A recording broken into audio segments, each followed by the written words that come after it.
বাংলাদেশে বিএনপি এবং আপনারা জানেন যে বিএনপির এই খাসলত এটা কিন্তু নতুন না। বাংলাদেশকে সংকটের মুখে ঠেলে দেওয়া এটা বিএনপির একটা ঐতিহাসিক সিলসিলার মধ্যে আছে এবং তারা খেয়াল করেন সেটা হচ্ছে যে সরকার সংসদীয় সার্বভৌমত্বের কথা বলছে, কিন্তু সরকার সংসদীয় সার্বভৌমত্বের নামে যে জিনিসটা বাংলাদেশে কায়েম করতে চাচ্ছে সেটা হচ্ছে সংসদীয় স্বৈরতন্ত্র।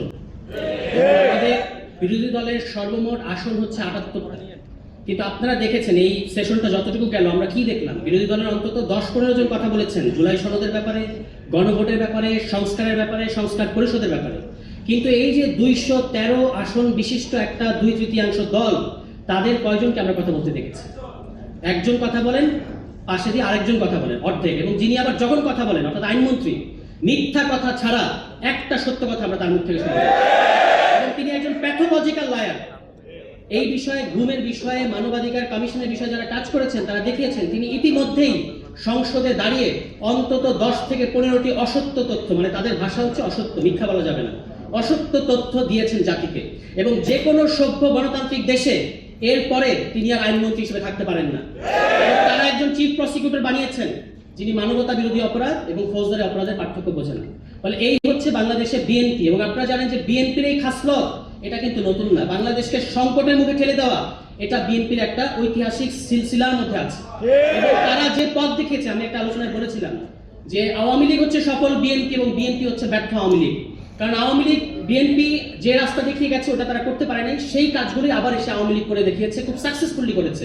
কিন্তু বিএনপি নিজের দেখানো রাস্তায় নিজে গিয়ে খাদের মধ্যে পড়েছে। আজকে আপনি পত্রিকা নিউজ দেখবেন যে এখন যে নতুন প্রধানমন্ত্রী বাসভবন হচ্ছে সেখানে বাংকার করা হচ্ছে, সেখানে টানেল করা হচ্ছে। আপনি কোথায় যেতে চান?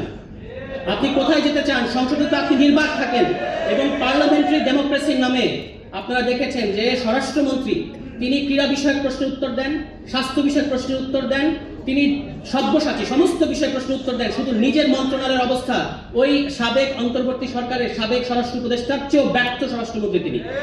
দুনিয়ার সমস্ত বিষয়ে তিনি উত্তর দিচ্ছেন, শুধু নিজের মন্ত্রণালয়ের খবর নাই। গত ২ মাসে তাদের নিজেদের অন্তর্কন্দলে এই পর্যন্ত ৩০ জনের অধিক বিএনপি নেতাকর্মী হত্যার শিকার হয়েছে, কিন্তু তিনি বাংলাদেশকে সংবিধান পড়াচ্ছেন, যে সংবিধান আবার প্রতি পদে পদে প্রতি বাক্যে বাক্যে তিনি ভুল বলেন, বিভ্রান্তিকর তথ্য দেন। তিনি মনে করেন সংবিধানের ধারা উপধারা ১১৫ অনুচ্ছেদ এটা আছে, ৬৪ অনুচ্ছেদ এটা আছে, এইটা বুঝাই নাকি সংবিধান বোঝা।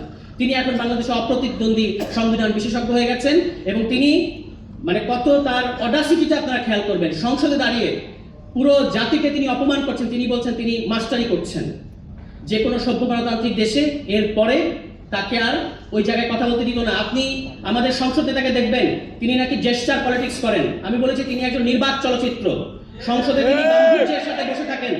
তিনি জুলাই সনদ নিয়ে কথা হয়েছে, বিরোধী দলীয় নেতা কথা বলেছেন, চিফ হুইপ কথা বলেছেন, বিরোধী দলের সমস্ত সংসদ সদস্যরা কথা বলেছেন, কিন্তু আমাদের নির্বাক চলচ্চিত্র একটা সেকেন্ড মুখ থেকে একটা শব্দ বের করেন নাই কার পক্ষে কথা বলেন স্বরাষ্ট্রমন্ত্রী। বলে যেহেতু অন্যান্য নেতৃবৃন্দ কথা বলবেন আমি আর কথা বাড়াবো না, শুধু একটা জিনিস আপনারা খেয়াল করবেন, মাছর ন্যায় বড় মাছ ছোট মাছকে গিলে খায়।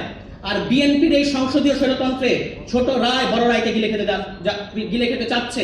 কিন্তু আমরা ১১ দলীয় জোট এবং বাংলাদেশের জনগণ যতদিন আছে আপনাদেরকে আমরা গণ রায়ের বিরুদ্ধে যেতে দেব না। যদি যেতে চান তাহলে যতই বাংকার করেন, যতই টানেল করেন, কোনো লাভ হবে না। সবাই ভালো থাকেন।